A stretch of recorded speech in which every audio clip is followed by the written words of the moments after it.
किसान का एकत्रित, पूरे किसान भाई जितने यहाँ पधारे हैं, किसान भाई एकत्रित हो तो हमारे सारे समस्या का समाधान निकल सकता है। इसके अलावा भी कई लोक कल्याणकारी कार्यक्रम हमारे पास है, वो सब किए जा सकते हैं।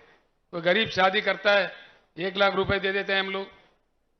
विद्यार्थी बाहर जाना चाहते हैं, 20 लाख रुपए का स्कॉलरशिप देते हैं हम लोग, जो बाहर देशों में पढ़ने के लिए। ऐसे कई कल्याणकारी योजनाएं हैं। जो दिव्यांग लोग हैं, देश में कोई राज्य नहीं देता, सिर्फ तेलंगाना एक ही राज्य है 3000 के ऊपर देता था। तेलंगाना दशाब्दी उत्सव में मैंने अभी अनाउंस किया, उनको 4000 मिलेगा पर महीने।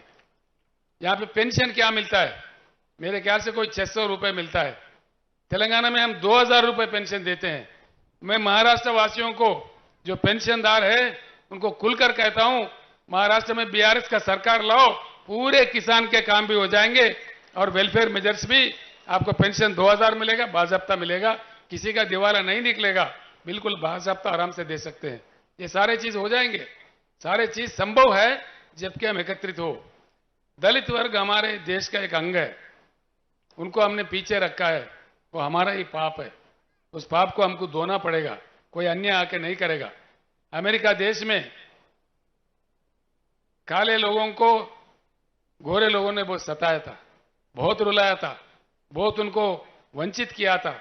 लेकिन अमेरिका समाज में जागृति आने के बाद एक ब्लैक, मतलब यानी काले जाति के रहने वाले बराक ओबामा को देश के अध्यक्ष बना देके उनका अपने पाप को धोया है। ये भी भारत में चेतना आना चाहिए, हमारा दलित भाई वंचित ना रहे, उनके भी उद्धार होना चाहिए। साथ साथ में जब तक वो ऐसे रहेगा, पिछड़े रहेगा, ये भारत के चेहरे पे एक दाग रह के बन जाएगा। इसको भी मिटा देना कोई दूसरा देश वाला नहीं करेगा, ये हमारा ही कर्तव्य बनता है, हमारा ही दायित्व बनता है।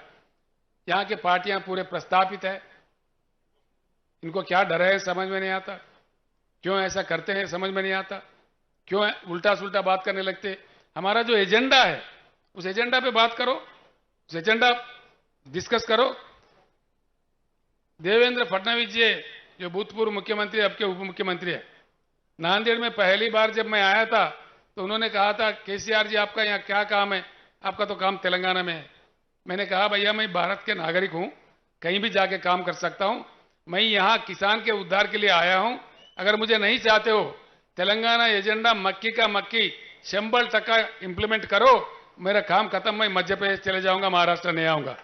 उसका जवाब नहीं है उनसे, उसका जवाब आता ही नहीं है। उनको कहना चाहिए कि बिल्कुल हम अमल करेंगे, नहीं करते। केंद्र सरकार एक 6000 रुपए देते हैं, वो भी कम लोगों को, कम किसानों को। हमारे पास कोई ऐसा अभेद नहीं है।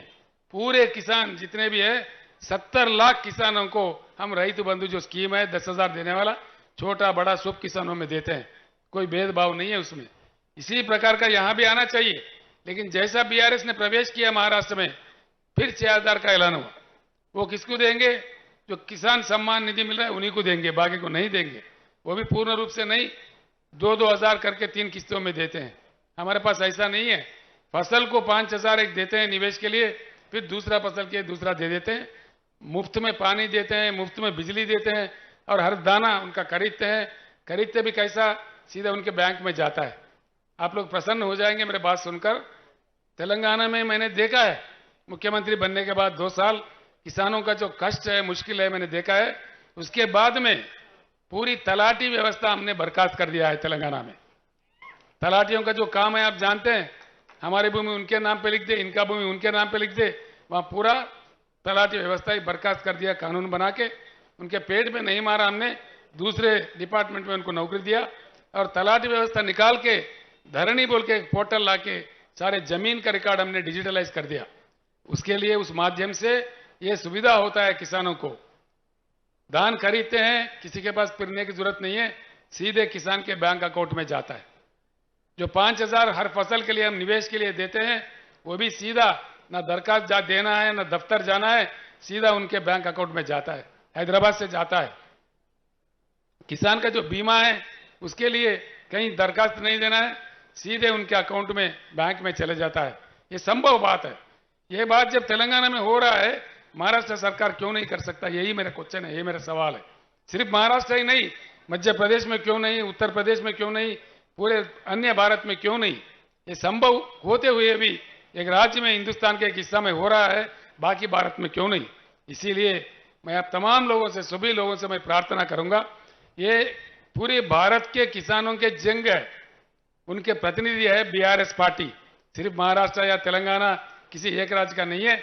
और आखिरी में मैं एक बात आपको जरूर बताऊंगा,